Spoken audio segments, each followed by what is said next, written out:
Hello, അസ്സലാമലൈക്കും. ഇന്നത്തെ പുതിയ വീഡിയോയിലേക്ക് എല്ലാവർക്കും സ്വാഗതം. ഇന്നത്തെ റെസിപ്പി ബീൻസ് തോരൻ്റെ റെസിപ്പി ആയിട്ടാണ് വന്നിരിക്കുന്നത്. അപ്പോൾ നമുക്ക് കുറച്ച് ബീൻസ് എടുത്തിട്ടുണ്ട്. അപ്പോൾ അതിൻ്റെ രണ്ട് സൈഡും നമുക്ക് ഇതുപോലെ ഒടിച്ച് അതിൻ്റെ നൂല് വലിച്ച് കളയാം. അതുപോലെ റെഡിയാക്കി വെച്ചിട്ടുണ്ട്. ഇനി നമുക്ക് ചെറുതായിട്ട് കട്ട് ചെയ്തെടുക്കാം.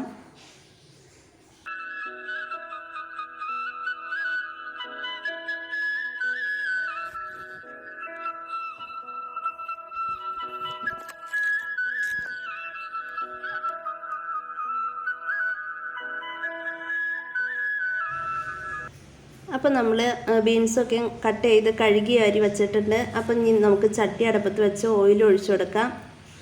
ഓയിൽ ചൂടായിട്ടുണ്ട്. നമുക്ക് കടുകിട്ട് കൊടുക്കാം.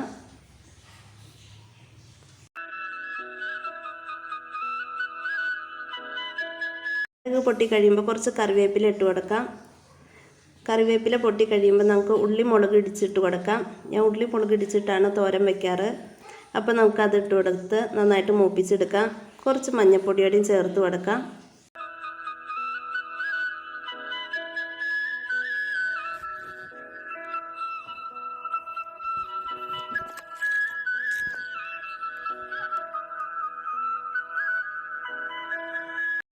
എണ്ണ കിടന്ന് നന്നായിട്ട് മൂത്ത് വന്നിട്ടുണ്ട് മുളകൊക്കെ. ഇനി നമുക്ക് ഇതിനകത്തേക്ക് ബീൻസ് ഇട്ട് കൊടുക്കാം.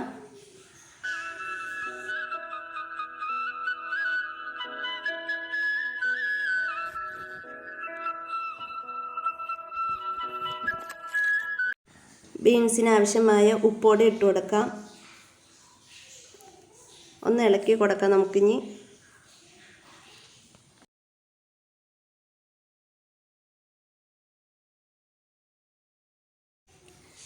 നമുക്കിതിനകത്തേക്ക് തേങ്ങ ഇട്ട് കൊടുക്കാം.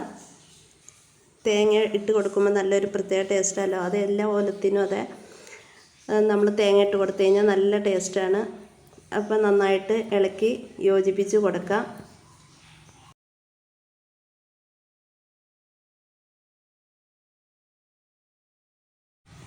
നമുക്കിനി ഇത് മൂടി വെച്ച് വേവിച്ചെടുക്കാം. നമുക്കൊന്ന് മൂടി തുറന്ന് കൊടുത്തിട്ട് നമുക്കൊന്നും കൂടി ഇളക്കി കൊടുക്കാം. അപ്പോൾ എൻ്റെ വീഡിയോ പുതുതായി കാണുന്നവർ സബ്സ്ക്രൈബ് ചെയ്യാനും ലൈക്ക് ചെയ്യാനും കമൻറ്റ് ചെയ്യാനൊന്നും മറന്നു പോകരുത്. ഇതുവരെ സപ്പോർട്ട് ചെയ്ത എല്ലാ ചങ്കുകൾക്കും സ്നേഹം മാത്രം. ഇനിയും എല്ലാവരും സപ്പോർട്ട് ചെയ്യണം. അപ്പോൾ നമുക്ക് ഒന്നും കൂടി മൂടി വെച്ചിട്ട് ഒന്നും കൂടി വേവിച്ചെടുക്കാം.